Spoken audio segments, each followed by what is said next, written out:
Ayo kita mau mulai untuk datang ke hadirat Tuhan, kita mau memuji memuliakannya dan juga kita mau mendengarkan firman-Nya. Mari kita mulai di dalam doa. Kita tundukkan kepala. Bapa, kami mengucap syukur Tuhan, terima kasih untuk berkat-Mu, untuk penyertaan Tuhan sepanjang minggu ini Tuhan. Kami sungguh merasa Tuhan penyertaan-Mu begitu sempurna Tuhan.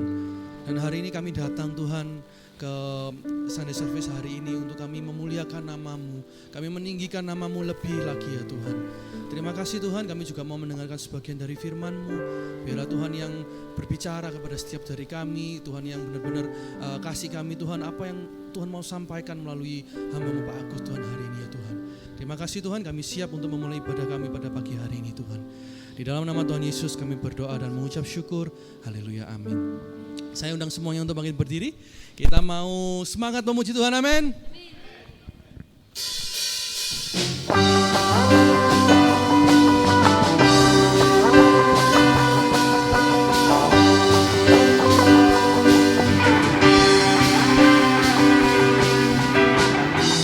Firman terangi jalanku, saya iman di setiap waktu. Lindungiku dari segala, tak pernah ku ragu, karena Kau bersamaku, setia menjaga dengan kuasa mulia. Hanya di dalam nama-Nya Yesus, Dia sumber pengharapan di sepanjang hidupku. Hanya di dalam kuasa-Nya pasti tersedia kemenangan bagiku selama-lamanya.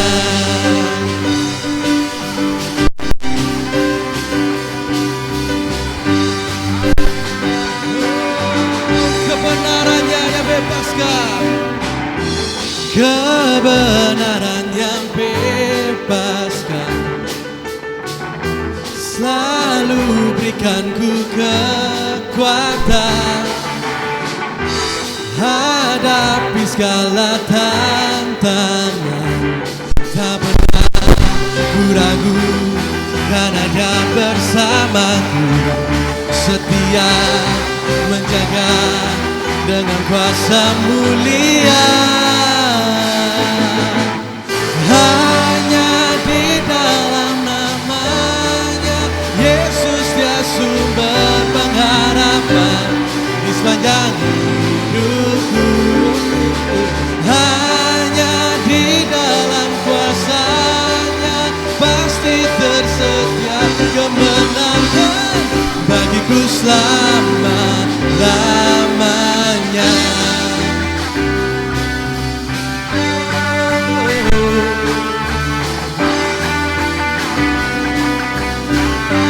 Dalam nama-Nya ada pengharapan, dalam nama-Nya ada pengharapan, dalam kuasa-Nya kemenangan. Oh, dalam nama-Nya ada pengharapan, dalam kuasa-Nya kemenangan. Hanya di dalam nama-Nya Yesus, Dia sumber pengharapan di sepanjang hidupku. Hanya di dalam kuasa-Nya pasti tersedia kemenangan bagiku selama-lamanya. Hanya di dalam nama-Nya pasti tersedia harapan di sepanjang hidupku. Hanya di dalam kuasa-Nya pasti tersedia kemenangan bagiku selama-lamanya.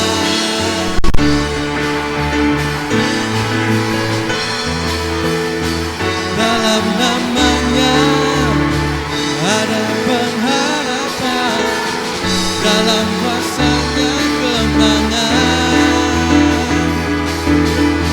Dalam nama-Nya ada pengharapan, dalam kuasa-Nya kemenangan.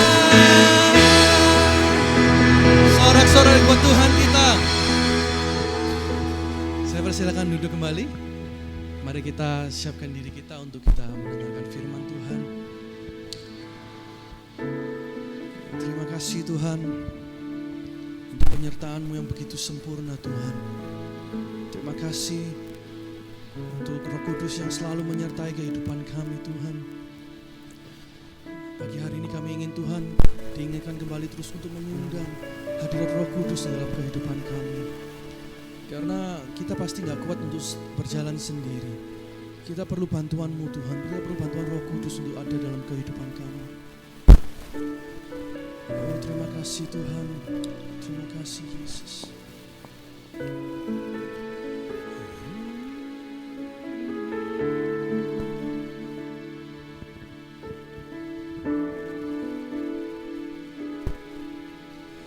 Datang Roh Kudus, Kau ku rindu. Dengan minyak yang baru urapiku, mengalir penuhiku, mengalir pulihkanku. Kuasa-Mu bebaskan hidupku. Datang Roh Kudus, Kau ku rindu.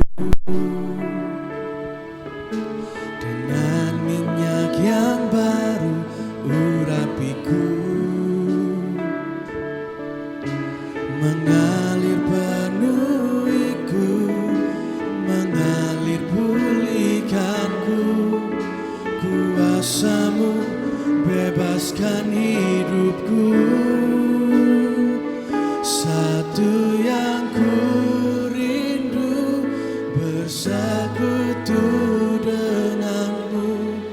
Bawaku lebih lagi tinggal di dalam-Mu, nikmati hadirat-Mu, jamalah seluruh hidupku. Kuasa-Mu mengubah hidupku. Mari kita nyanyikan sama-sama lagu ini. Come Holy Spirit, fall on me now. I need your anointing, come in your power. I love you, Holy Spirit, you're captivating my soul. I love you more, I grow to love you more.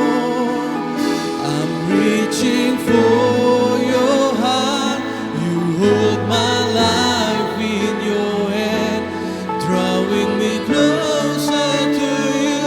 I feel your power in you, nothing compares to this place where I can see you face to face.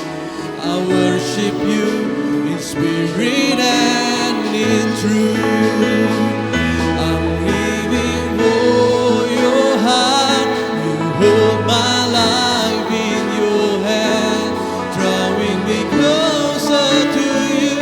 I feel your power in you, nothing compares to this place where I can see you face to face. I worship you in spirit and in truth. For your heart, closer to you. I feel your power in you, nothing compares to this place where I can see you face to face. I worship you in spirit and in truth.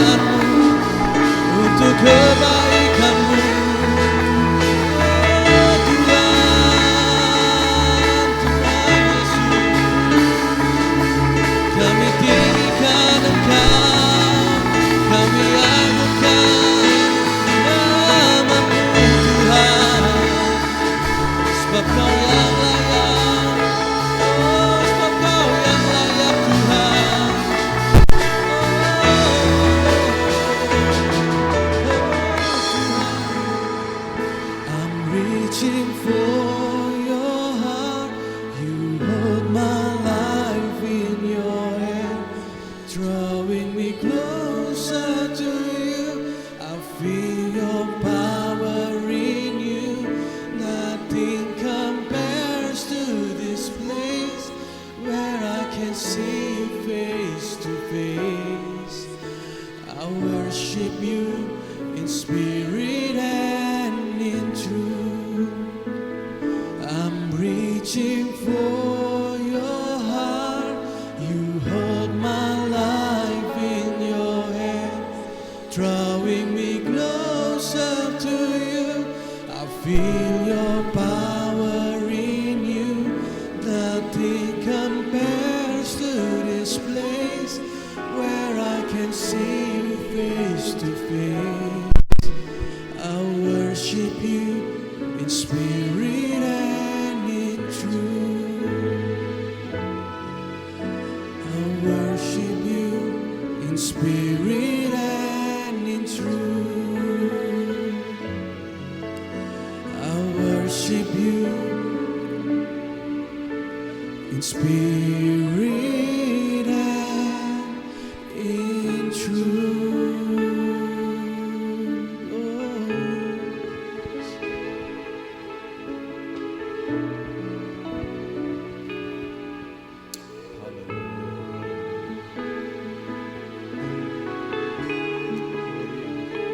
Saya mengundang kita bangkit berdiri bersama-sama. Syukur, haleluya, haleluya, haleluya, haleluya, haleluya, haleluya, haleluya, haleluya, haleluya. Sebagaimana kata-kata pujian yang baru saja kita nyanyikan, sudahkah kita sungguh-sungguh merindukan Roh Kudus-Nya? Karena firman Tuhan yang saya akan sampaikan dalam bulan ini akan menolong kita untuk menjadi the true Christian, menjadi orang Kristen yang sejati. Dan kita mari bersama-sama, kalau jiwamu, rohmu belum benar-benar seperti awakening, seperti sedang dibangunkan, berserulah kepada Tuhan. Karena saya berharap dan berdoa setiap saudara yang ada adalah tanah gembur yang siap ditaburi oleh benih firman Tuhan. I want to speak up. Saya mau bicara di atas jiwamu, supaya jiwamu adalah jiwa tanah yang gembur, sehingga waktu-waktu yang kau berikan kepada Tuhan tidak akan pernah sia-sia. Karena jiwamu bukan jiwa tanah yang penuh dengan semak duri, atau jiwa yang tanah berbatu-batu, atau jiwa tanah yang ada di pinggir jalan, yang sebentar ditaburi benih dan sebentar pula akan diambil oleh burung-burung. Tetapi jiwamu adalah jiwa tanah yang gembur. Sehingga oleh karenanya aku berdoa supaya benih firman Tuhan ini tertanam di dalam hatimu, di dalam jiwamu, sehingga pikiran dan perasaanmu, kehendakmu akan dituntun oleh firman, sehingga perbuatanmu adalah buah dari benih firman yang hidup itu. Mari kita datang berdoa bersama-sama, meminta agar waktu-waktu ini menjadi divine visitation. Adalah kunjungan lawatan Tuhan yang ilahi bagi kita, setiap kita. Mari ambil kesempatan ini, bukan hanya sebagai sebuah komunitas, tetapi sebagai individu yang berdiri di hadapan Tuhan Allah semesta alam, yang kita datang kepadanya. Bapa di dalam surga, dengan rasa takut dan gentar kami berdiri di hadapan-Mu ya Tuhan. Sebab sesungguhnya Tuhan, dari waktu ke waktu kami telah disadarkan bahwa sesungguhnya kehidupan manusia itu kemuliaannya bagai bunga rumput yang sebentar berkembang, tetapi begitu angin bertiup akan menjadi layu ya Tuhan. Tuhan, kami mau berdoa supaya Tuhan menolong kami. Pandemik yang berapa waktu yang lalu kami bergumul, itu menyadarkan kepada setiap kami betapa powerfulnya kami, betapa jabatan kuasa yang kami miliki besar. Tetapi sesungguhnya itu nothing. Itu tidak ada apa-apanya. Ketika alam ini bergerak, ketika Allah menyatakan dirinya. Itu sebabnya ya Tuhan, kami mengucap syukur pagi hari ini. Kalau kami boleh beribadah bersama-sama, kalau kami boleh berjumpa satu dengan yang lain, Tuhan ingatkan kami ya Tuhan, untuk menghargai setiap kesempatan yang Tuhan berikan di dalam hidup kami. Sehingga hidup kami akan menjadi seorang orang yang semakin dewasa di dalam Tuhan. Bukan kanak-kanak yang harus dipukul, yang harus dijewer, untuk kembali belajar, untuk kembali mengingat. Tuhan, kami yakin bahwa semua yang Tuhan izinkan terjadi dalam hidup kami, menolong kami untuk kami menjadi dewasa di dalam Tuhan. Itu sebabnya kami perlu Roh Kudus, supaya setiap pengalaman, supaya setiap tantangan, bahkan setiap keberhasilan yang kami miliki, itu akan menjadi bernilai kekal. Oleh karena Roh Kudus yang akan menolong kami untuk memaknainya, untuk memahaminya. Sehingga dalam hidup kami ya Tuhan, kami seperti orang-orang benar yang dikatakan oleh firman Tuhan, yang bagai rembang tengah hari, makin terang cahayanya Tuhan. Terima kasih ya Tuhan. Kami yakin Engkau ada di tengah-tengah kami. Roh Kudus bekerja dengan kuasa firman-Mu, termasuk melalui hamba-Mu. Rendahkanlah diri hamba-Mu. Hamba-Mu bukan siapa-siapa. Hamba-Mu hanyalah alat di tangan Tuhan. Terima kasih ya Tuhan, kami mengucap syukur. Kami siap dengarkan firman-Mu. Haleluya. Amin, amin, amin. Puji Tuhan. Silakan duduk kembali. Puji Tuhan. Terima kasih buat tim worship yang sudah melayani. Puji Tuhan ya, kita ada tim worship yang berusaha memberikan yang terbaik. Saudara-saudaraku, kita menurut berita berapa waktu yang lalu, diperkirakan bulan Agustus, Presiden Jokowi mengatakan bahwa masker akan dilepas ya, Agustus. Diperkirakan begitu ya saudara-saudara, puji Tuhan. Sehingga saudara dan saya bisa kembali normal begitu. Tetapi apakah implikasinya atau apakah penerapannya bagi kita ya, sebagai seorang manusia? Saudara dan saya, kita semua adalah manusia. Ciri manusia adalah makhluk pembelajar ya. Berbeda dengan binatang. Binatang itu digerakkan oleh naluri. Dia punya kemampuan belajar tetapi terbatas. Dibatasi oleh nalurinya, ya itulah. Tetapi saudara dan saya, kita adalah manusia diberikan kemampuan oleh Tuhan untuk kita belajar. Dan definisi dari belajar itu sederhananya bukan pengetahuan. Saudara kalau bicara tentang belajar, kalau saudara belajar tentang ilmu pendidikan, what is learning? Atau kalau study dan learning itu beda ya saudara-saudara. Kalau study saudara mempelajari, menyelidiki. Tetapi kalau learning itu adalah proses yang melibatkan diri kita, belajar keberadaan kita. Nah, kalau learning sederhananya adalah sebuah proses belajar itu terjadi, salah satu cirinya adalah perubahan. Ya. Kalau apa yang kita ketahui itu tidak menyebabkan perubahan di dalam diri kita, sebenarnya tidak ada proses belajar. Ya, tidak ada proses belajar. Jadi proses belajar sesungguhnya adalah proses perubahan. Nah saudara, saya ingin bertanya kepada kita semuanya pagi hari ini di dalam proses belajar kita selama 2 tahun pandemik. Kira-kira apa yang saudara pelajari dari pandemik 2 tahun ini saudara-saudara? Yang mengubahkan saudara. Nah ingat ya, definisi belajar adalah perubahan. Ya. Kalau kita tahu tapi tidak mengubah di dalam diri kita, there is no process of learning. Ya. Ada orang yang mengatakan itu namanya kapok lombok. Ya, artinya setelah kepedesan lalu minum, hilang pedasnya, ambil lagi sambelnya, begitu ya. Tetapi proses belajar yang sesungguhnya kita mengalami perubahan. Nah, kira-kira apa yang saudara-saudara alami perubahan selama masa pandemik? Yang berubah apa? Apa saudara-saudara? Ya? Mindset, oke. Mindset seperti apa yang berubah? Kalau manusia tidak punya kontrol, betul. Ya, itu benar-benar kita, saudara dan saya harus dikunci di rumah, gak bisa kemana-mana. Walaupun virus itu gak kelihatan, tapi itu seperti kita gak bisa, ya, tidak bisa bersentuhan, social distancing, bernafas, itu pun kita hati-hati ya saudara. Benar-benar kita gak punya kontrol. Apalagi yang kita belajar dari pandemik ini? Zoom. Pertemuan, meeting yang dulunya harus in person, harus ketemu. Rasanya gak afdol nih kalau kita gak ketemu.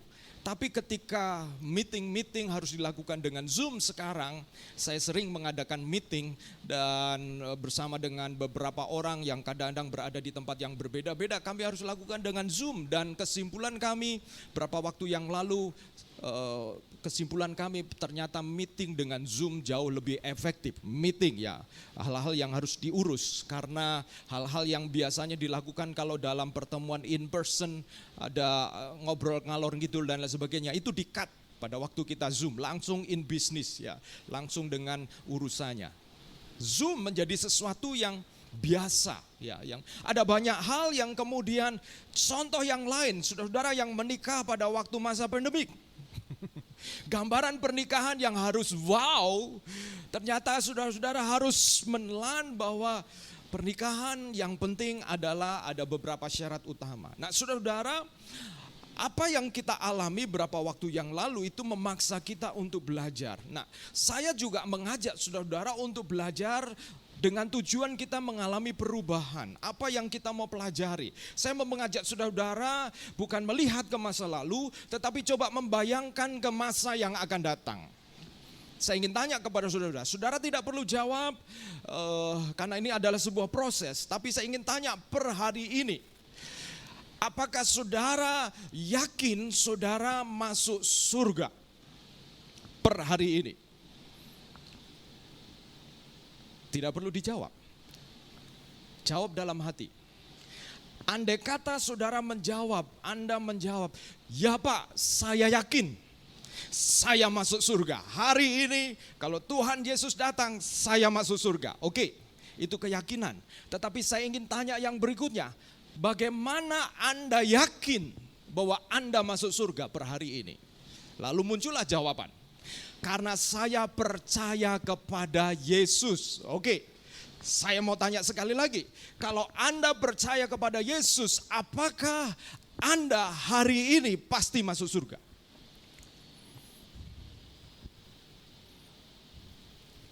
Ya Pak, pasti hari ini masuk surga.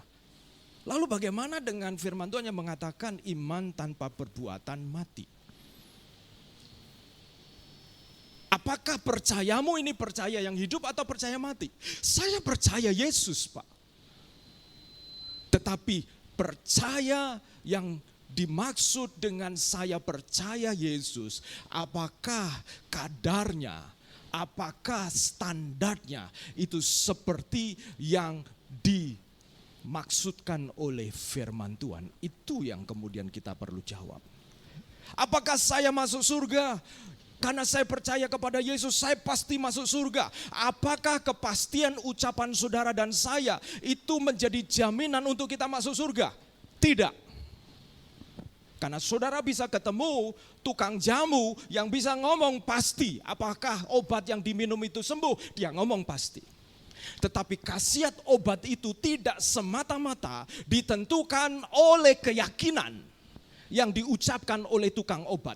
Betul kan ya? Khasiat obat itu harus terbukti ketika saudara dan saya meminumnya. Ucapan tukang obat yang meyakinkan dia telah belajar untuk menjadi yakin.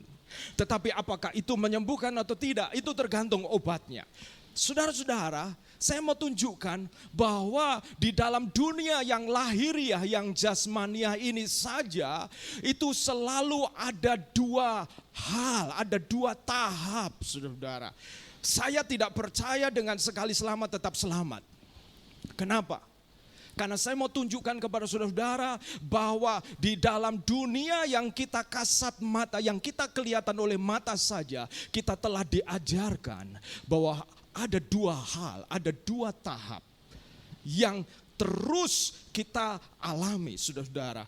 Apa itu, saudara-saudara? Saudara-saudara, saya dalam tugas saya sebagai gembala, berapa waktu ini saya bertanya, apakah jemaat yang saya gembalakan masing-masing pasti masuk surga? Wah, waktu saya merenungkan pertanyaan itu, saya berdoa, Tuhan, gimana saya bisa memastikan bahwa mereka masuk surga? Lalu saya mulai belajar firman Tuhan, saya pelajari.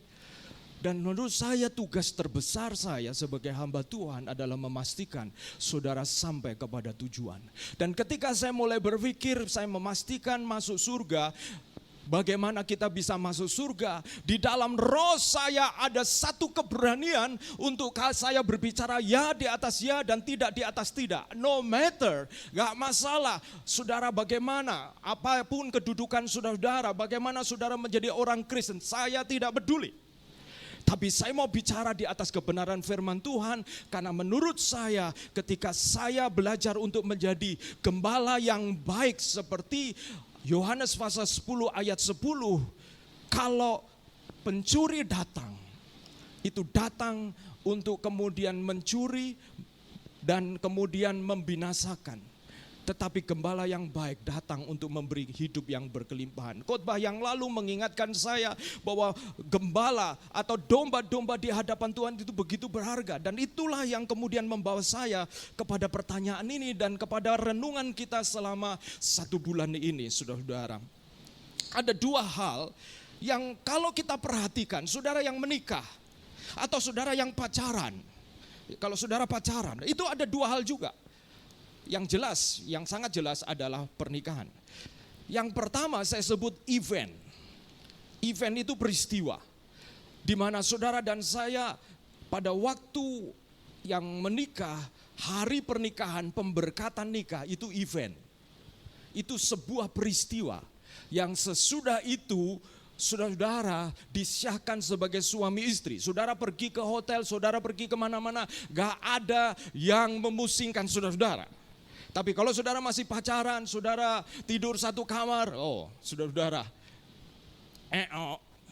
tidak boleh, ya jelas sekali. Tetapi one time event itu tidak berarti, wah saya sudah menikah, lalu kemudian saya punya pernikahan yang bahagia. No, karena satu event itu harus diikuti proses, betul kan?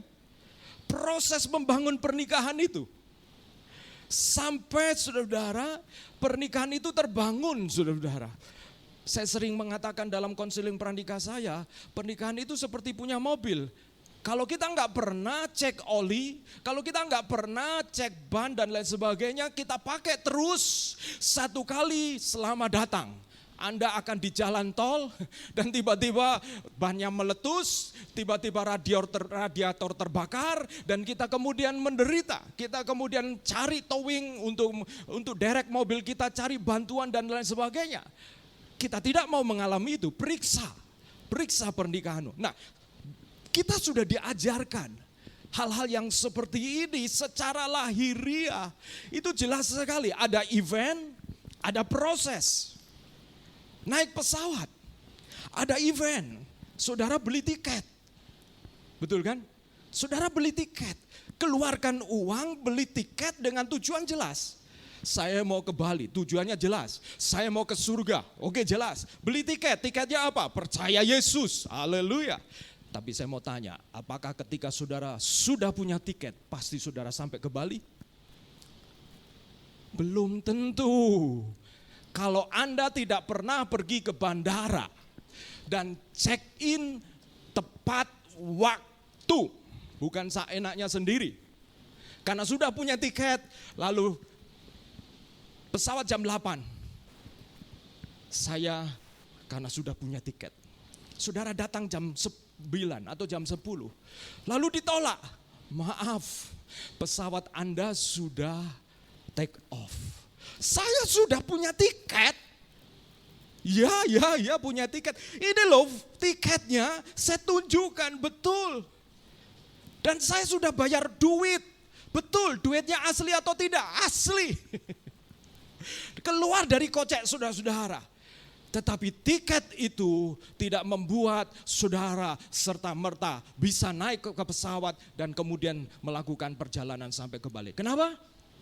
Karena Anda tidak tepat waktu. Yesus pernah memberikan perumpamaan 5 gadis bodoh, 5 gadis yang bijak. 5 gadis bijak mempersiapkan minyak. Karena 1 kali minyaknya bisa habis. Tapi apakah mereka menyambut mempelai yang sama? Ya. Apakah saudara percaya kepada Yesus yang sama? Ya. Apakah kita menunggu kedatangan Kristus yang sama? Ya. Apakah Anda sedang menuju surga yang sama? Ya. Tapi apakah Anda akan sampai ke surga? Belum tentu. Karena sama seperti kita punya tiket. Tapi kalau kita tidak pernah pergi ke bandara, melakukan sebuah perjalanan, melakukan kedisiplinan. Saudara, kalau tiketnya mungkin berangkat pesawat jam 6 pagi, kita kemudian akan bangun mungkin jam 3 pagi. Kita tidak bisa nego. Aduh, saya jam 3 pagi itu lagi enak-enaknya tidur. Ya. Anda sudah beli tiket jam 6. Gak bisa nego. Bahwa tolong dong mengerti saya. Saya tuh jam 3 baru bisa tidur. Ya jangan beli tiket jam 6. Jangan beli tiket jam 6, belilah jam 10. Gitu kan? Belilah jam 10. Tapi ke Bali hanya ada yang pagi jam 6. Berarti itu tidak ada pilihan. Kita berpikir menjadi orang Kristen kemudian kita bisa ada pilihan hidup seenaknya. Karena kita punya tiket. Bahwa kita sudah masuk surga. Tapi menjalani hidup kita. Kita nggak pernah pergi ke bandara. Kita nggak pernah bangun on time untuk kemudian tepat waktu sampai di bandara. Karena kita berpikir, I have the ticket. Saya sudah percaya Yesus. Hidup saya baik-baik saja. Ya, Anda bahkan sudah membayar tiket itu dengan uang sendiri. Mengeluarkan pengorbanan dari kita. Ya, saya sudah tinggalkan di lama saya sudah berkorban ini. Tetapi kalau kita tidak pernah pergi ke bandara, datang tepat waktu, yang biasanya 2 jam sebelumnya, apalagi kalau perjalanan ke luar negeri, maka tiket semahal apapun tidak akan berguna. Nah, saudara-saudara, saya mengajak kita untuk benar-benar melihat ini, saudara-saudara. Karena untuk perkara-perkara yang jasmani dan fisik ini buat kita begitu jelas. Kalau kita datang terlambat di bandara, maka kemudian kita pasti akan malu. Saudara-saudara, berapa waktu yang lalu saya mau pergi ke Bali, saya sudah deal tanggal sekian pergi ke Bali. Dan kemudian dia menyuruh orang lain untuk mencarikan tiket saya dan karena saya ke sana untuk pelayanan, saudara-saudara. Lalu kemudian saya sudah deal dengan orang tersebut. Saya akan datang tanggal 6 waktu itu ya, tanggal 6. Karena acara saya adalah pelayanan saya tanggal 6 dan kemudian tanggal 7. Tapi memang acara konferensi itu mulai tanggal 5. Nah, ternyata tiket saya dipesankan tanggal 5, saudara-saudara. Waktu itu saya mau ketemu dengan seseorang, appointment dengan seseorang, dan dalam perjalanan saya ditelepon-telepon. Loh, ini yang jemput saya kok telepon-telepon saya. Tapi karena saya lagi pakai Google Map-nya, saya nggak bisa angkat, saudara-saudara, karena saya cari alamatnya di mana saya ada appointment dengan orang itu. Dan begitu telepon terus, kemudian saya minggir. Saya angkat telepon itu. Hei, halo, ada apa? Pak Agus ini ada di mana sekarang? Pak Agus sudah landing kah, Pak? Hah? Landing? Kenapa landing? Enggak, saya dengan yakin karena saya sudah lihat tiketnya. Tapi saya enggak perhatikan tanggalnya. Karena saya sudah punya deal tanggal 6. Jadi saya lihat waktu tiket dikirim ke WA saya lihat, oke, sudah ada tiket. Tapi saya enggak lihat tanggalnya, saudara-saudara. Jadi saya tenang aja tanpa rasa bersalah. Saya mengatakan, enggak, saya berangkat besok jam 7 pagi. Begitu ya Pak? Nah, karena penjemputnya nggak pegang tiketnya, dia juga bisa ngotot dengan saya. Oke Pak, kalau begitu sampai ketemu besok pagi. Nah, saya waktu dalam perjalanan, hati saya galau, saudara-saudara. Kenapa dia tunggu saya? Waktu saya cek lagi di WA, ternyata saya harus berangkat tanggal 5 itu. Terjadi miscommunication. Saudara-saudara, saya yakin bahwa saya akan berangkat besok. Tapi tiket yang telah saya diberikan kepada saya ternyata tertulis hari ini, saudara-saudara. Dengan kata lain, keyakinan Anda saja tidak cukup untuk menolong saudara benar-benar berada di surga. Pastikan cek tiket Anda. Apakah Anda sudah sesuai berada di bandara, melakukan perjalanan pada waktu hari yang tepat. Sehingga kita memang sampai ke tempat tujuan. Saya yakin inosen, tidak rasa bersalah sama sekali. Tapi tidak rasa bersalah saya yang subjektif, yang hanya dari pihak saya, tidak bisa membatalkan tiket yang objektif. Bahwa saya harus ada di bandara hari itu sebenarnya dan berangkat hari itu juga. Akibatnya apa, saudara-saudara? Saya gelisah waktu pertemuan ini, lalu saya katakan, tunggu dulu ya. Sebelum kita ngobrol, saya mau pastikan saya besok punya tiket karena saya ada pelayanan. Langsung saudara-saudara saya pergi ke toilet untuk beli tiket, saudara-saudara, mahal ya karena besok ya saudara-saudara. Tiket sebelumnya sekitar 500-an, hari itu saya bayar 700 sekian. Tapi itu kalau sebelumnya dibayarin, hari itu saya harus bayar sendiri, saudara. Kalau surga masih ada extension time, haleluya saudara. Saudara bisa beli, gak apa-apa Tuhan ini sudah terlambat, saya akan lebih mahal lagi. Itulah yang kita bayu katakan bahwa satu kali Yesus datang lalu ada orang-orang yang masih tertinggal. Itu adalah kalangan yang saya mau beli tiket semahal apapun yang menyesal. Yang menyesal. Saya tidak ingin menggembalakan orang-orang yang kemudian tertinggal, saudara-saudara. Ada dua hal ini yang saya mau ngajak saudara-saudara serius, yaitu apa? Event itu adalah pertobatan kita, dan proses hidup di dalam pertobatan. Proses mengerti tiket ini, jadwalnya, dan pergilah ke bandara. Bayar harga untuk bangun lebih pagi. Bayar harga untuk ngepak barang sesuai dengan apa yang kita akan lakukan dalam perjalanan itu. Saudara, saya mau tanya, kalau di surga itu kita ngapain? Supaya saudara-saudara seperti kalau saudara pergi ke Eropa musim dingin, apa yang saudara persiapkan? Tidak mungkin saudara musim dingin saudara akan membawa baju-baju summer. Gak bawa jaket ya saudara-saudara. Dan saya pertama kali pergi musim dingin waktu itu ke Sydney, saya gak punya bayangan sedingin apa saudara-saudara. Dan saya menderita sekali. Kenapa? Bibir saya pecah-pecah ya, karena sangat dingin. Saya gak punya lip gloss dan lain sebagainya. Saya menderita. Saudara-saudara, kita ingin pergi ke surga, tapi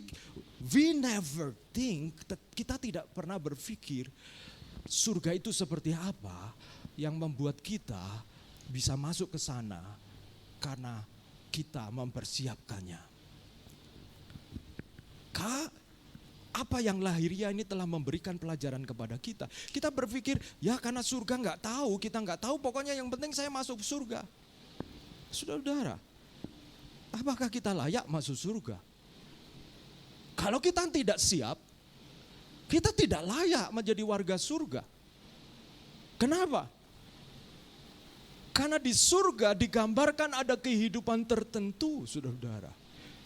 Kalau yang kita biasakan adalah hidup di dunia ini, yang kita nggak pernah berpikir surga seperti apa, kita tidak akan pernah layak.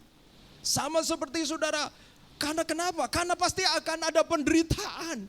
Kita nggak cocok untuk surga. Kita hanya cocok untuk dunia dan bahkan untuk neraka mungkin. Saudara-saudara, kitab Mazmur telah menunjukkan kepada kita bahwa untuk mengenali yang kekal, Tuhan telah memberikan yang lahiriah, alamiah, untuk menolong kita mengerti yang kekal. Untuk mengenali pencipta, pemazmur pernah mengatakan begini, lihatlah gunung-gunung, pohon-pohon bertepuk tangan. Siapa yang menciptakan ini? Nah, saudara-saudara, saudara-saudara, sekarang saya kenapa saya luangkan waktu supaya ini nancep. Karena kalau kita nancep, saudara-saudara, saudara kita ngomong ya tidak untuk sebuah tawaran itu gampang. Karena apa? Karena kita driven by purpose. Kita akan didorong oleh karena tujuan, bukan oleh karena perasaan, saudara-saudara. Nah, saudara-saudara, tadi saya sudah jelaskan ada 2 tahap, yaitu event. Ketika saudara dan saya bertobat, Yohanes 3 ayat 16 mengatakan begini.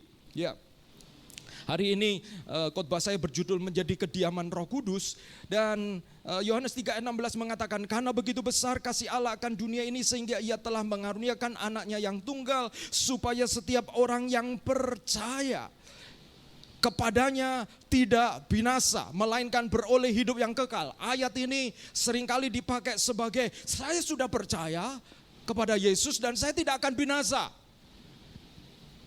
Lalu ada embel-embel yang lain. Seperti penyamun, penjahat yang disalib di sebelah Yesus. Ketika dia percaya Yesus dengan mengatakan, hari ini kalau engkau ada di Firdaus ingat aku. Lalu Yesus menjawab, hari ini juga kamu akan bersama dengan aku di Firdaus. Lalu itu dijadikan landasan bahwa kalau kita percaya, hari ini kita akan ada di surga. Saudara-saudara, saya mau tunjukkan dulu. Kata percaya di dalam Yohanes pasal 3 ayat 16 itu pisteo. Pisteo itu adalah kata kerja. Bukan kata benda. Kata benda ini seperti kalau saudara menerima iman gitu ya. Iman itu kata benda. Kemanapun saudara bisa bawa.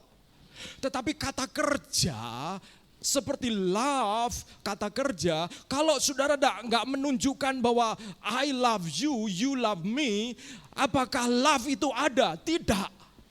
Sekalipun kita bisa menulis surat cinta begitu panjang, tetapi kalau tidak ada perbuatan dari love, there is no love. Betul kan? Betul. Sebab love yang kita terima adalah ucapan saja. Percaya juga seperti itu. Percaya bukan sekedar kata-kata. Lalu gimana Pak penyamun yang berada di sebelah Yesus? Kenapa pada waktu itu ada jaminan buat dia, kemudian dia bisa naik ke surga? Dia berada bersama Yesus di Firdaus. Menurut saudara, apakah penyamun itu hanya punya kata-kata? Tidak. Dia punya perbuatan. Kok bisa Pak? Ya. Kenapa? Yang pertama, dia di atas kayu salib, dia tidak bisa pergi kemana-mana. Betul kan? Kakinya diikat, tangannya dipaku. Yang berfungsi hanya mulutnya. Oke? Dia hanya bisa berkata-kata. Sehingga kata-katanya adalah perbuatannya. Lalu kita menyamakan diri dengan penyamun. Apakah Anda disalib sehingga Anda tidak bisa pergi kemana-mana? Apakah tanganmu dipaku sehingga engkau hanya tertancap di situ? Itu seperti seorang yang mungkin sakit kanker, stadium lanjut, gak bisa kemana-mana, dan dia berkata begini, aku percaya kepada Yesus. Kalimatnya itu adalah perbuatannya. Kenapa? Karena that's it. Itu yang dia punya. Tapi kalau kita mempadankan dengan itu, apakah kita mau tunggu sampai kanker stadium lanjut seperti penyamun itu? Ya kalau sempat. Dan beda Kenapa? Karena penyamun itu sebelumnya tidak kenal Yesus, sehingga memanipulasi titik itu. Tapi kalau kita sudah kenal Yesus hari ini, dan kita berpikir nanti detik-detik terakhir, iman kita adalah iman manipulasi. Hati, Yeremia pasal 17 mengatakan, hati manusia itu licik, jangan sampai kita tertipu oleh hati kita sendiri. Dengan kita memanipulasi, emang Tuhan itu seperti disuap begitu aja dengan iman. Tuhan menuntut iman yang hidup. Nah, saudara-saudara, event. Jadi dari event ini, saudara-saudara, saya tanya, apakah saudara sudah pernah menyadari pengalaman pertobatan saudara-saudara? Yang kalau di dalam Yohanes pasal 3 itu dijelaskan sebagai pengalaman kelahiran baru. Lalu yang kedua adalah proses, saudara-saudara. Proses. Setelah pertobatan ada proses, saudara-saudara. Misalnya saya baca 1 Korintus 15 ayat 2. Oleh karena Injil itu kamu diselamatkan. Wow, haleluya. Pertobatan terjadi. Asal. Nah ini ya, kok ada kata asal nih? Ada syarat nih. Asal teguh berpegang padanya. That's proses. Ada one time event, ada proses. Seperti yang telah kuberitakan kepadamu, kecuali kalau kamu telah sia-sia saja menjadi percaya. Karena ini sebenarnya konteksnya adalah kebangkitan Kristus. Artinya sia-sia menjadi percaya itu kalau Kristus tidak dibangkitkan, iman kita sia-sia, itu maksudnya. Ya. Jadi tidak ada kepercayaan yang sia-sia, karena ini ada hubungannya dengan kebangkitan. Nah, setelah dibeberkan tentang kebangkitan, ditutup ayat 58. Karena itu saudara-saudaraku yang kekasih, berdirilah teguh, jangan goyah, dan giatlah selalu dalam pekerjaan Tuhan. Ini kalimat proses semuanya. Kalau sudah tahu Kristus bangkit, kalau sudah tahu Injil Yesus Kristus, lalu kemudian berpegang teguh Kristus yang bangkit, maka hidupilah proses. Berdiri teguh, jangan goyah, giat selalu. Kata selalu itu kan bicara tentang always, tentang sebuah proses. Selalu itu bukan one time. Aku selalu mencintaimu, hari ini mencintaimu, besok pagi mencintaimu, lusa mencintaimu, always proses. Giat selalu dalam pekerjaan Tuhan. Sebab kamu tahu bahwa dalam persekutuan dengan Tuhan, dalam relationship proses dengan Tuhan, jerih payahmu tidak sia-sia. Jelas sekali di sini ada proses, saudara-saudaraku. Nah, saudara-saudara, kalau begitu, dari dua tahap ini, saya mau mengajak membaca Yeskiel pasal 36 ayat 26 dan 27. Karena di perjanjian lama, tahapan itu sudah dinubuatkan. Yeskiel 36 ayat 26 sampai 27, kita baca bersama-sama. Yeskiel 36 ayat 26 sampai 27, 2, 3. Kamu akan kuberikan hati yang baru dan roh yang baru di dalam batinmu.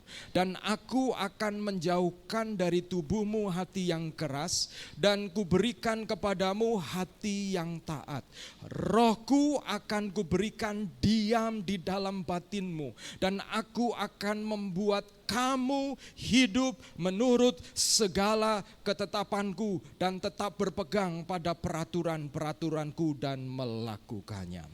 Puji Tuhan, saudara-saudara, ayat ini memberikan keseimbangan kepada kita, karena kalau saya jelaskan dari gambaran-gambaran kita semua, kita ini bisa menangkap kesan, oh kalau gitu saya masuk surga ini, oke, iman, setelah iman kepada Yesus, lalu bergantung kepada usaha saya.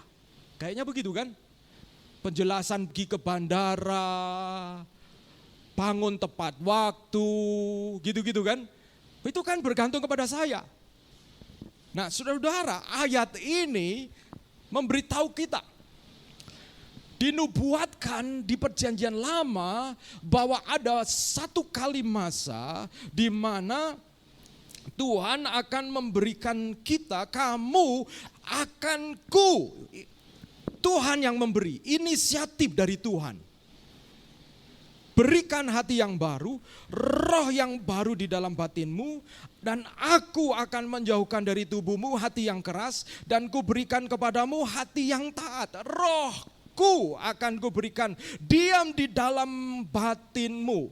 Semua dari pihak Allah kepada kita. Nah ini saudara-saudara, karena kadang-kadang ada begitu penekanan yang kuat, seperti gambaran saya orang pergi ke bandara, punya tiket, pergi ke Bali, itu sehingga kemudian usaha kita, sehingga seringkali kemudian begitu berat kepada kesannya menekankan perbuatan kita. Ayat ini memberitahu adanya inisiatif dari Tuhan. Ternyata kita mungkin terima tiket, tapi tiket itu bukan kita yang beli, saudara-saudaraku. Tiket itu diberi oleh Allah melalui anak Allah yang tersalib bagi kita. Anda dan saya tidak membayar harga untuk keselamatan kita. Tapi pertanyaannya, apakah saudara percaya apa yang tertulis kepada tiket di situ sehingga Anda bangun pagi, pergi on time? That's our part. Itu bagian kita. Karena tidak ada seorang pun di antara kita yang bisa membeli tiket ke surga. That is given. Yang itu diberikan. Itulah yang disebut anugerah, saudara-saudaraku. Disinilah ayat ini menjadi tepat, saudara. Dan di dalam dua tahap ini, yaitu tahap yang pertama tadi, yaitu dikatakan bahwa kamu akan kuberikan hati yang baru. Manusia menerima hati yang baru. Tahap ini saudara-saudara pastikan kita ada mengalami tahap yang pertama ini, di mana saudara dan saya itu mengalami kelahiran baru, memiliki hati yang baru, dan di dalam hati yang baru itu kita punya roh yang baru, saudara-saudara. Apa maksudnya di sini, saudara-saudara? Saudara-saudara, dalam perjanjian lama, pada waktu di dalam kitab Kejadian pasal 6 dikatakan karena kejahatan manusia, ketika manusia jatuh dalam dosa, pasal 3, lalu kemudian manusia diusir dari Taman Eden. Dan ketika manusia diusir dari Taman Eden, lalu kemudian kehidupan manusia makin bobrok, makin rusak. Kejadian pasal 6 kemudian mengatakan maka Allah kemudian menarik rohnya dari bumi ini. Sehingga Roh Kudus tidak bekerja seperti sebelumnya, saudara-saudara. Roh Kudus, kalau saudara baca perjanjian lama, bekerja untuk atau kepada orang-orang tertentu dan sifatnya eksternal. Simson, kalau saudara baca kitab Hakim-Hakim, pada waktu dia dalam, rambutnya harus gondrong, harus panjang, dan itu semua eksternal. Kenapa? Karena kemudian dia diberi oleh kuasa oleh Roh Kudus, tapi kelakuannya seperti apa? Kelakuannya dia masih jatuh cinta kepada wanita Filistin yang bernama Delila. Jadi kelakuannya enggak berubah, tetapi kekuatannya superpower dan mampu melakukan perkara-perkara yang besar. Tetapi karakternya tidak berubah, saudara-saudara. Kalau kita perhatikan dalam perjanjian lama, maka Roh Kudus bekerja sangat terbatas, saudara-saudara. Hanya untuk nabi-nabi, untuk imam-imam, untuk orang pilihan. Dan saudara-saudara, dinubuatkan dalam Yeskiel tadi bahwa kita akan menerima hati yang baru, bukan eksternal, tetapi internal. Di mana ketika kita menyadari keberdosaan kita, kita menerima hati yang baru. Nah inilah Saudara-saudara, ayat 26 dari Yeskel 36 ini bicara tentang tahap yang pertama, tahap pertobatan kita. Saudara menerima hati yang baru dan roh yang baru di dalam batinmu. Roh yang baru, di mana roh kita diperbarui. Kita ini mampu, saya sudah memberikan pelajaran ini beberapa waktu yang lalu, yang memampukan kita untuk menyadari adanya Allah itu roh kita. Roh kita yang mampu membuat akhirnya jiwa kita tergugah. Pikiran, perasaan kita dan kehendak kita. Tetapi sebelumnya roh kita. Karena kalau roh kita tidak diperbarui, kerinduan kepada Allah itu mustahil. Sebab roh kita adalah roh yang telah dibelenggu oleh dosa. Tetapi ketika kita bertobat, makanya ada istilah cinta mula-mula, kasih mula-mula. Ketika kita baru percaya, kita begitu semangat, kita begitu bergairah. Kenapa? Karena pembaharuan roh itu, saudara-saudara. Pembaharuan roh itu. Nah, itu yang terjadi. Tapi apakah itu cukup? Pak, saya sudah lahir baru, saya sudah percaya Yesus. Saudara-saudara, masih ada ayat yang ke-27 dari Yeskel pasal 36 ini, saudara-saudara. Yeskel ayat yang ke-27 pasal 36 mengatakan, rohku akan kuberikan diam di dalam batinmu, dan aku akan membuat kamu hidup. Perhatikan ini ya, kalau saudara-saudara yang pertama ayat 26 itu bicara tentang kita punya hati taat, nih hatinya. Tapi ayat 27 hidupnya sekarang. Hidupnya, the way we live, gaya hidup kita, cara hidup kita itu berubah, saudara-saudara. Nah, inilah yang kemudian tahap yang kedua disebut proses, saudara-saudara. Proses di mana rohku, kalau di 26 rohnya kecil, R-nya kecil, itu roh kita yang dibaharui. Ayat 27 Roh Kudus yang kemudian berdiam di dalam kita, di dalam batinmu, dan akan membuat hidup, bukan hati, tapi hidup. Cara kita menjalani hidup, cara kita menghabiskan nafas hidup kita, yaitu menurut segala ketetapanku. Jadi saudara-saudara, proses itu membutuhkan Roh Kudus berdiam di dalam diri kita. Roh Kudus berdiam. Kalau pertobatan itu di dalam Efesus pasal 1 ayat 13 itu bicara bahwa Roh Kudus itu memeteraikan kita. Karya Roh Kudus di dalam keselamatan. Tetapi karya Roh Kudus tidak berhenti hanya di dalam keselamatan. Saudara perlu menerima, mengundang untuk Roh Kudus terus berdiam di dalam karya pertumbuhan rohani. Pertumbuhan rohani.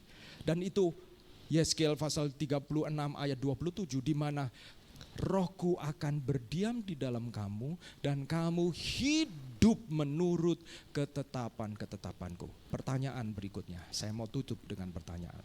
Kalau ada orang yang telah mengaku bertobat, mengaku percaya Yesus, tapi hidupnya enggak ikut ketetapan-ketetapan.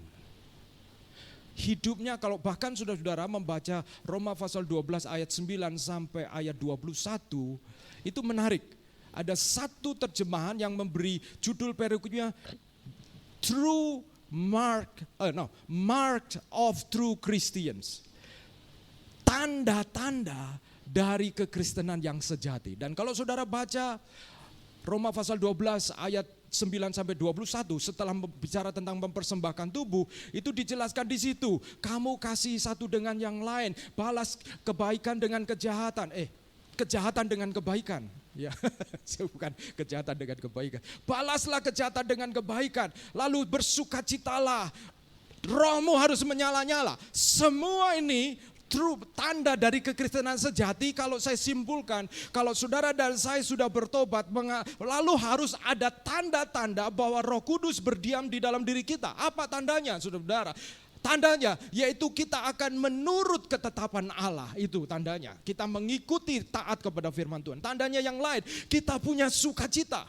Rohmu menyala-nyala. Kalau kita sudah bertobat, tapi untuk hidup benar kita enggak menyala-nyala. Mungkin Anda telah dibangunkan rumah bagus oleh Roh Kudus, tapi Anda tidak mempersilahkan Roh Kudus menjadi tuan rumah di rumah itu. Sama seperti saudara-saudara, kalau saya dibangunkan rumah oleh seorang sahabat yang kaya raya, bagus rumah ini, saya senang. Tapi kemudian dia bertanya kepada saya, Gus, gimana kalau saya bangunkan rumah ini, kamu tinggal di sini bersama keluarga, dan saya akan juga bersama-sama dengan kamu. Wow, itu artinya apa? Listrik dia bayar, haleluya. Itu artinya semua fasilitas akan dia cukupi. Saudara-saudara, demikian juga ketika kita bertobat, kita dibuatkan rumah baru oleh Roh Kudus. Tapi pertanyaannya, apakah Roh Kudus berdiam di dalam hidupmu? That will be big different. Menjadi sangat berbeda. Kita perlu Roh Kudus untuk berdiam di dalam diri kita. Supaya apa? Supaya ayat 27 digenapi. Rohku akan berdiam dan kamu akan hidup menurut ketetapan-ketetapanku. Rohmu akan menyala-nyala. Akan giat di dalam pekerjaan Tuhan. Bukan di dalam pekerjaan Tuhan kita ini seperti berhadapan dengan debt collector gitu ya. Ya karena kita sudah diselamatkan, gimana ya kita harus pokoknya bayar bulanan gitu loh kepada karena kita udah ngambil kredit keselamatan dari Tuhan. No, saudara-saudara. Berarti itu kan kita akan seolah-olah berjalan dengan perbuatan kalau begitu, saudara-saudara. Kita harus didiami oleh Roh Kudus. Mari kita akan datang kepada Tuhan. Haleluya.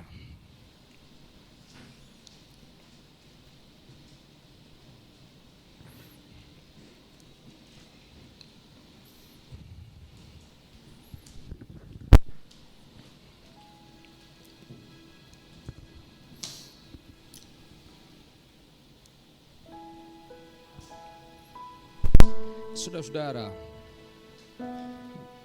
berbuat kebaikan, menolong orang dalam sifat dasar dari perbuatan baik itu sendiri, itu menimbulkan sukacita. Ya, itu menimbulkan sukacita. Artinya apa? Saudara-saudara, artinya ada orang yang tidak mengenal Yesus dan melakukan perbuatan baik dan dia bersukacita. Ya, karena memang perbuatan baik itu akan mendatangkan itu, saudara. Tapi itu tidak cukup membuat saudara sampai ke surga. Kenapa? Karena perbuatan baik kita, seperti yang di dalam kitab Efesus dikatakan, aku telah mempersiapkan perbuatan baik yang untuknya engkau akan kerjakan. Jadi bukan hanya kebaikan-kebaikan lalu kita mencicipi respon. Karena kalau saudara berikan orang yang lapar, saudara berikan dia makan, dia akan senyum kepada saudara and you will be happy. You will be meaningful. Perasaan berarti karena apa yang saudara lakukan. Tetapi saudara-saudara, kita harus tahu kalau kita hidup di dalam Roh Kudus. Roh Kudus mempersiapkan perbuatan baik yang kita kerjakan. Jadi bukan hanya untuk happy karena keberadaan dari perbuatan baik itu sendiri, tetapi karena kemudian kita menolong orang itu sesuai dengan rencana Tuhan. Sehingga perbuatan baik kita akan menjadi perbuatan baik yang digerakkan, didorong oleh Roh Kudus. Dan apa yang didorong oleh Roh Kudus akan membuat orang itu berubah batinnya. Dan yang kedua, Bahkan Roh Kudus bisa berdiam di dalam diri orang itu. Orang itu mengenal Yesus sebagaimana kita mengenal Yesus. Saudara-saudara, mari kita datang kepada Tuhan. Kita nyanyikan pujian ini. Saya suka kata-kata lagu ini. Roh-Mu yang hidup penuhiku. Jadikan kata-kata pujian ini menjadi doa kita. Mengalir dalamku, jiwaku tenang bersamamu dalam naungan-Mu. Kubuka hati untuk jamahan-Mu, buka hati untuk jamahannya, berserah penuh di hadiratnya. Jangan sampai ada yang tersisa. Dalam bagian hidup kita berserah penuh. Kau ambil alih seluruh hidupku di altar-Mu, menyembah-Mu. Mari kita nyanyikan pujian ini, bangkit berdiri bersama-sama. Yang hidup penuhiku, mengalir dalamku. Jiwaku tenang bersamamu dalam naungan-Mu, dalam naungan-Mu. Kubuka hati tuh jamahan-Mu, berserah penuh di hadirat-Mu. Kau ambil alih seluruh hidupku di altar-Mu, menyembah-Mu. Roh-Mu yang hidup, Roh-Mu yang hidup penuhiku, amin. Mengalir dalam, undang Roh Kudus. Jiwaku penuh bersama-Mu, amin. Dalam naungan-Mu, buka hati tuh jamahan-Mu, berserah penuh di hadirat-Mu. Kau ambil alih seluruh hidupku di altar-Mu, menyembah-Mu. Buka hati, amin, tuh jamahan-Mu, berserah hadirat-Mu. Ambil alih seluruh hidupku di altar-Mu, menyembah-Mu. Saudara-saudara, mari kita akan masuk di dalam perjamuan kudus, saudara-saudara. Perjamuan kudus mengingatkan kepada kita bahwa Kristus telah membeli tiket itu untuk saudara dan saya. Kita diingatkan tulisan di dalam tiket itu. Tulisan dalam tiket itu tertulis lunas dibayar, saudara dan saya. Dan untuk itu saudara dan saya harus menanti-nantikan Tuhan.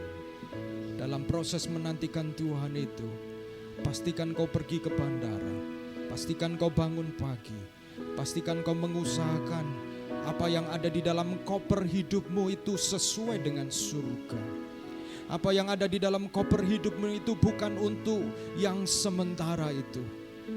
Kalau apa yang ada di dalam koper hidup kita adalah banyak investasi yang sementara, sementara investasi yang kekal itu minim sekali. That's not enough. Engkau tidak cocok, saya tidak cocok untuk surga. Sekalipun kita punya tiket, dan pasti Tuhan tidak akan membiarkan kita ada di dalam surga, karena kita akan menderita, saudara.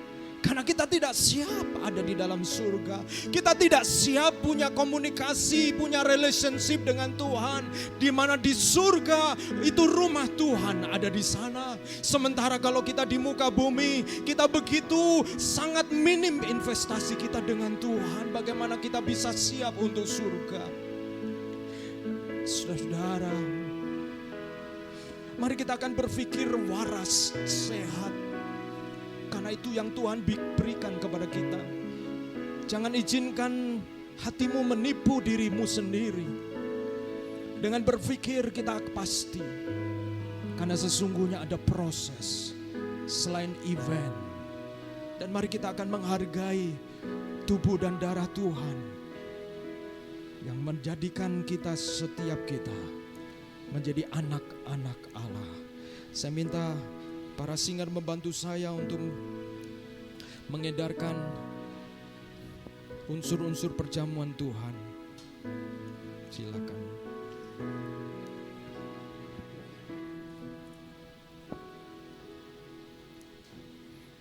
Haleluya.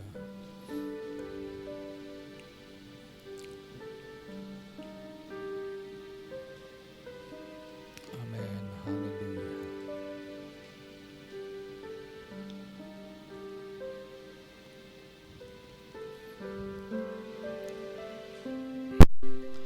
Amin. Haleluya.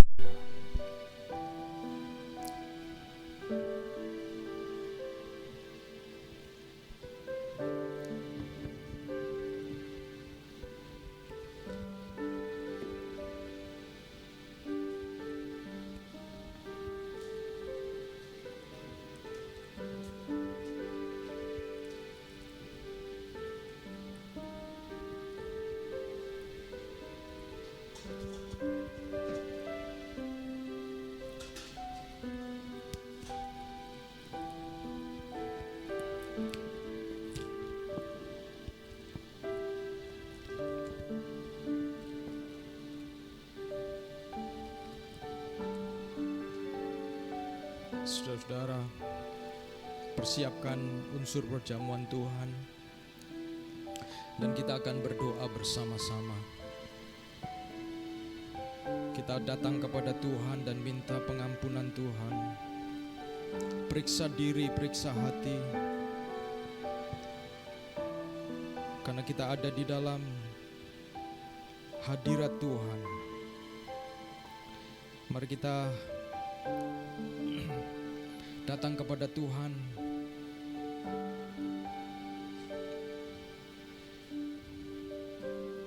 Kita berdoa bersama-sama. Bapa di dalam surga, Engkau mengenali setiap kami lebih daripada siapapun juga Tuhan.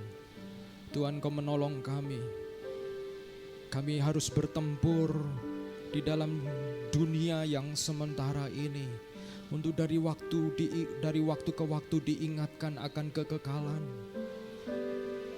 Karena Kristus datang mati di atas kayu salib untuk memberikan hidup yang kekal.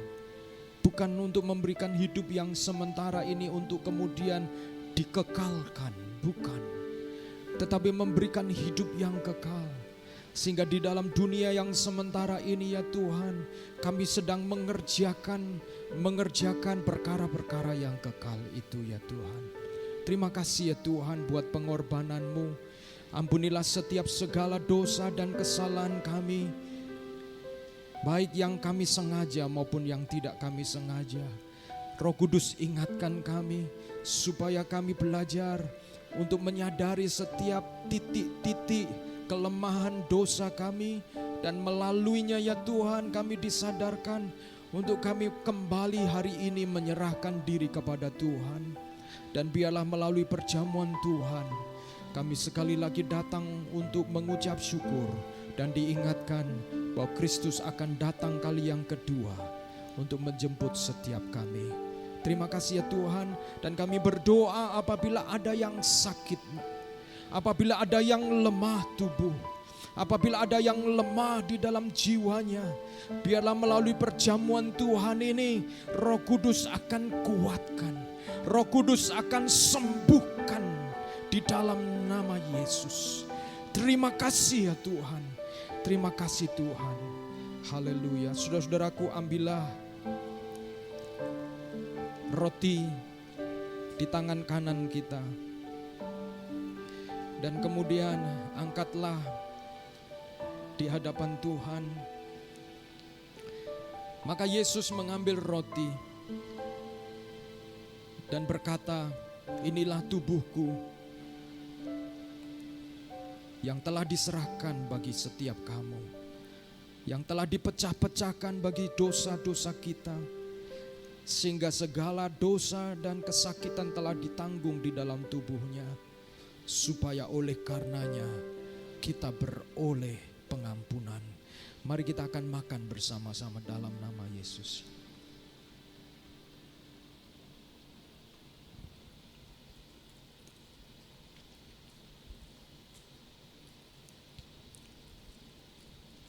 Kita persiapkan anggur kita.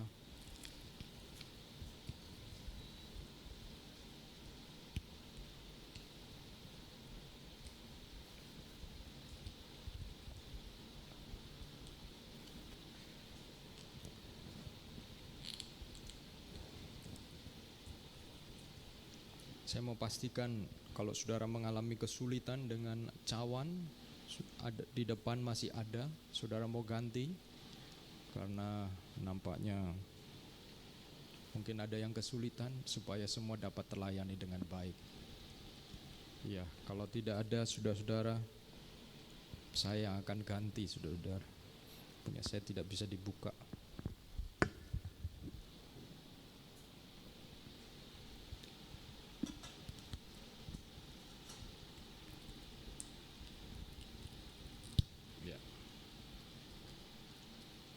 Mari kita angkat bersama-sama. Maka Yesus mengambil cawan yang berisi anggur sambil berkata, inilah darahku, darah perjanjian yang baru, yang oleh karenanya engkau telah diikat di dalam perjanjian yang baru. Bukan perjanjian yang di atas ditulis di loh batu, tetapi perjanjian yang tertulis di dalam hati oleh Roh Kudusnya. Oleh darah ini engkau dan saya telah diperdamaikan dengan Allah. Mari kita minum bersama-sama. Haleluya.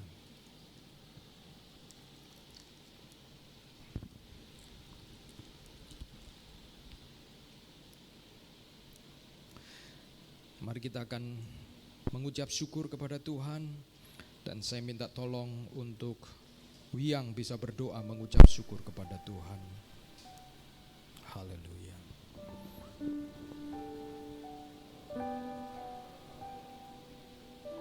Amin.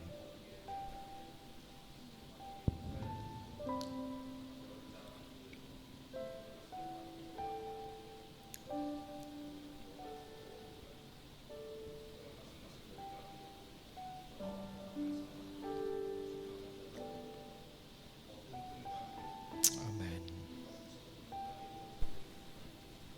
Haleluya.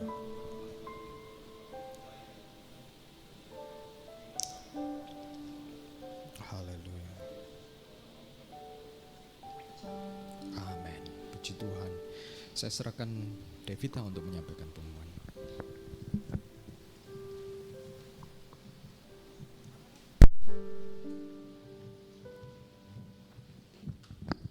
Shalom semuanya, happy Sunday. Selamat datang di gereja kami di SAF House of Restoration.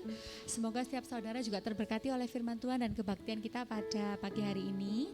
Saya juga mau welcome mungkin bagi saudara yang juga baru pertama kali hadir. Welcome, jangan pulang dulu, nanti kita mungkin bisa saling kenalan dan juga mingle satu sama lain. Sebelum pengumuman, sekarang waktunya kita untuk memberikan persembahan terlebih dahulu. Di gereja kami sudah tidak menyediakan kantong persembahan, jadi nanti untuk persembahannya bisa dilakukan secara transfer ke rekening BCA kita melalui QR Code yang di depan saudara, di kursi depan saudara. Atau jika saudara ingin melakukannya secara langsung, kami juga menyediakan kotak persembahan di belakang, ada amplopnya, nanti bisa diisi dan dimasukkan langsung ke kotak persembahan. Saya akan berikan waktu untuk saudara bisa memberikan persembahan terlebih dahulu, dan saya akan bacakan satu ayat tentang persembahan. Di Roma 11 ayat 36, sebab segala sesuatu adalah dari Dia dan oleh Dia dan kepada Dia. Bagi Dialah kemuliaan sampai selama-lamanya.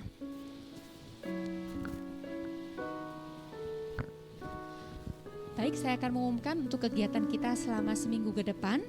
Di hari Selasa, kami mengundang setiap saudara juga yang ingin untuk berdoa dan juga memuji Tuhan bisa datang di Moment of Restoration yang akan diadakan di setiap hari Selasa jam 7.30.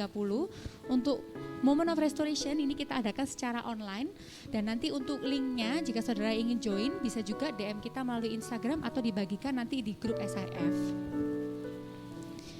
Di hari Kamis kita juga ada persekutuan doa atau kita biasa sebutnya adalah KTB, Komunitas Tumbuh Bersama. Nah, di KTB kami itu ada juga yang diadakan secara onsite dan ada juga yang diadakan secara online. Jika saudara mungkin lebih nyaman untuk hadir secara online, nanti bisa DM kita melalui Instagram atau juga kita juga adakan di onsite juga. Jadi nanti kita ada perkumpulan di salah satu rumah teman kita. Jadi jika saudara ingin join bisa juga DM ke Instagram kita untuk daftar. Nah, kami juga mau remind setiap saudara untuk bisa untuk setiap SIF crew, service crew untuk bisa hadir di mini retreat tanggal 17 Agustus ya. Jadi luangkan waktu tanggal 17 Agustus untuk bisa hadir di mini retreat kita. Dan di hari Selasa minggu depan, tanggal 14 Juni, kita juga mengundang setiap KTB leaders untuk bisa hadir. Jadi saudara nanti tanggal 14 Juni bisa hadir di KTB leadership, nanti akan diadakan secara onsite ya. Jadi nanti bisa luangkan waktunya tanggal 14 Juni hari Selasa. Sekian pengumuman dari saya serahkan kembali ke Pak Agus.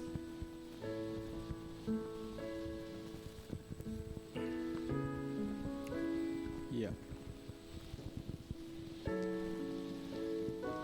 Saya tadi sudah pulang rupanya yang datang tadi. Jadi saudara, buat saudara-saudara yang setia bersyukur untuk kehadiran saudara-saudara, dan mari kita mengajak teman-teman kita yang lain untuk kemudian mereka semakin setia kepada Tuhan. Jangan lelah-lelah untuk mengajak orang-orang lain, karena kita tidak mengajak untuk melakukan yang buruk. Kita mengajak untuk yang benar, mengajak untuk mempersiapkan diri dan hidup bagi Tuhan. Mari kita akan akhiri ibadah kita. Kita bangkit berdiri bersama-sama saudara-saudara.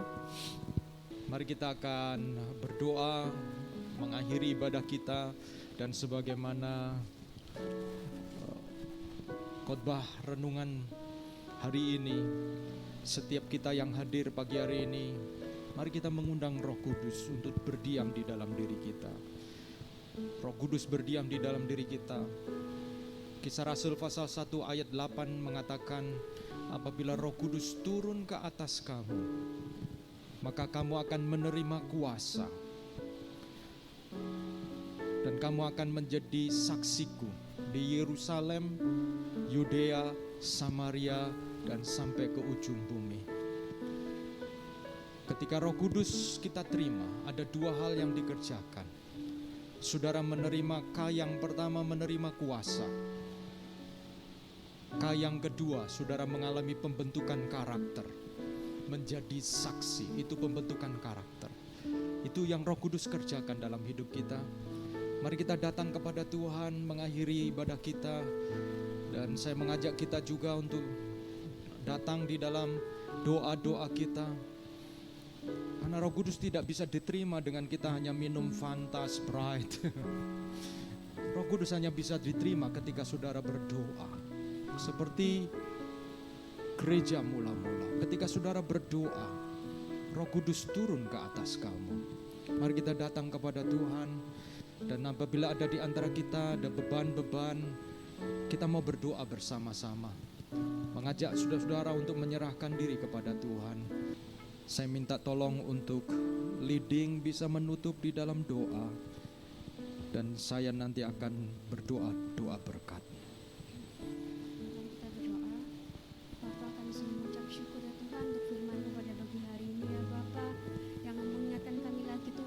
Bergerak ya Bapa, bukan hanya menunggu dan berdiam saja Tuhan, tapi kami mau terus Tuhan lakukan perintah-Mu ya Bapa.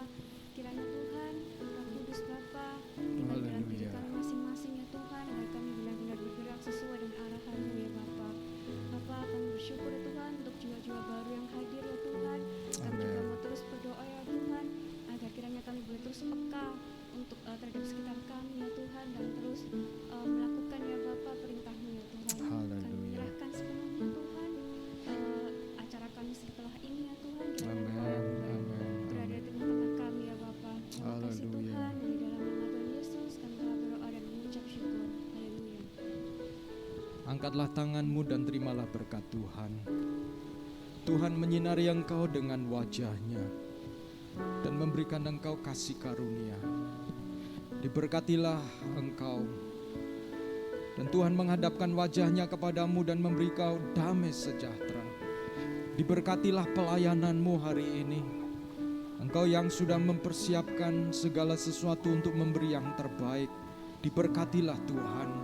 Bahkan ketika engkau bangun pagi dan mempersiapkan diri untuk datang ke rumah Tuhan, ada harga yang engkau bayar, diberkatilah.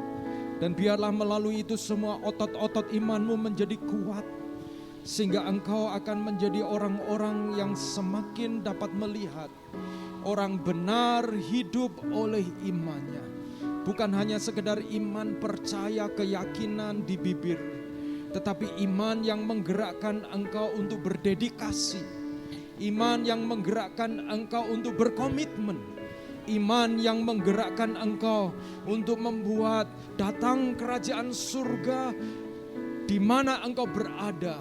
Itu sebagaimana di surga, di pekerjaanmu sebagaimana di surga, di rumah tanggamu sebagaimana di surga, di dalam hubungan-hubunganmu sebagaimana di surga. Semua engkau lakukan untuk menyenangkan hati Tuhan. Dan diberkatilah hubungan-hubunganmu, diberkatilah anak-anakmu, diberkatilah pekerjaan tanganmu, bahkan diberkatilah posisi-posisi yang engkau duduki, karena melaluinya engkau akan mendatangkan pengaruh. Pakai kesempatan untuk menjadi pengaruh, bukan oleh karena kekuatanmu, tetapi oleh karena pimpinan Roh Kudus, sehingga tempat di mana engkau dipercayakan, di sana akan ada nama Tuhan dipermuliakan. Dan biarlah melalui tantangan dan persoalan yang kau hadapi, engkau akan semakin dewasa di dalam Tuhan, karena engkau akan menemukan jawaban dan menemukan jalan keluar di dalam perjalanan dengan Tuhan. Dan diberkatilah apa yang kau rancangkan di dalam Tuhan, dan terimalah seluruh berkat damai sejahtera Allah Bapa, serta kasih sayang dari Tuhan Yesus Kristus, dan penghiburan oleh karena Roh Kudus, mulai hari ini sampai Maranatha. Yesus datang kali kedua menjemput setiap kita yang setia dan bersedia mempersiapkan diri ke surga. Haleluya, amin.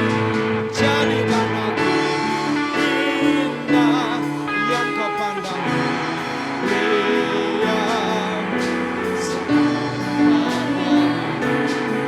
dalam hidupku ajarku harap hanya kepadamu, dan setia kepadamu Tuhan. Jadikan aku, kau dengar doa kami Tuhan. Haleluya, haleluya, amin.